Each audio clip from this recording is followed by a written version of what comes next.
il se passe à Roubaix la construction d'un projet féminin. Il est important de se dire que jusqu'à présent, les filles étaient un tout petit peu sur le bord de la route. L'aventure des Jeux de Paris, elle a montré notre sport sous une facette inaccessible, en tout cas non visible jusqu'à présent. Et pour moi, c'était important de travailler sur l'égalité des chances et de permettre à ce que les féminines aient également cette dynamique qui se mette en route pour elles. Donc ici, Toussaint nous a sollicité fin septembre justement pour un projet Cécifoot sur lequel tout de suite on a essayé avec nos jeunes collégiennes du coup, et lycéennes d'intégrer ce projet-là. Donc on est venu avec 10 filles dès le départ pour faire découvrir déjà le Cécifoot puisque la plupart ne connaissaient pas. Et sur la sélection, voilà, 8 filles en sont sorties ravies cette journée et on a commencé l'aventure après sur les entraînements avec l'aide de Toussaint. Laetitia exprime bien la manière dont ce projet s'est construit ici, c'est-à-dire que j'ai sollicité plusieurs acteurs de la région, donc l'Institut des jeunes aveugles de Lille, pour construire un centre régional d'entraînement, un espace dans lequel les jeunes filles vont se préparer, travailler, progresser, évoluer pour permettre également à ce que le Cécifoot féminin puisse continuer à se développer en France. Je dis bien continuer à se développer en France parce qu'en France aujourd'hui il y a quelques filles qui pratiquent ce sport-là, mais surtout une équipe à Schiltigheim qui existe.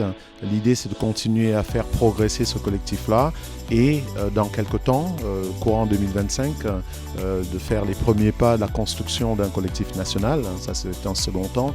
D'ailleurs, il y a une précision à apporter dans tout ce que je peux entendre ici et là. C'est pas la sélection nationale qui est construite ici. C'est bien un centre régional d'entraînement. Ces filles vont progresser, vont travailler dans ce binôme désormais que je constitue donc ici avec Laetitia et qui leur permettra d'être éligibles à une sélection par la suite. Après l'aventure des Jeux de Paris, que tout le monde connaît, nous avons décidé de lancer un projet important ici dans le Nord, qui est donc ce projet féminin que certains découvrent, mais également, à partir de l'année prochaine, un tournoi international qui sera ici, dans le Nord, masculin, féminin. On précisera ça dans le courant de l'année.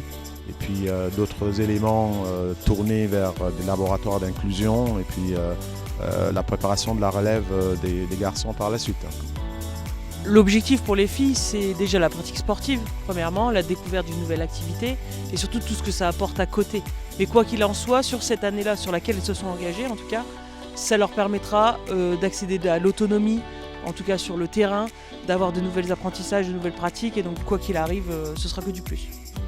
Ça fait maintenant 25 ans que je suis impliqué dans ces programmes et je pense que j'ai exclusivement consacré en France, en tout cas mon temps aux garçons. Il était temps peut-être là d'ouvrir également cette dynamique au niveau des filles. Donc pour moi c'était une priorité absolue, l'angle féminin. Et j'irai plus loin dans cette démarche-là en disant que quand on parle d'ouvrir un champ des possibles, ça touche beaucoup plus les féminines que les garçons, parce que les féminines, elles ne s'autorisent vraiment pas beaucoup de choses.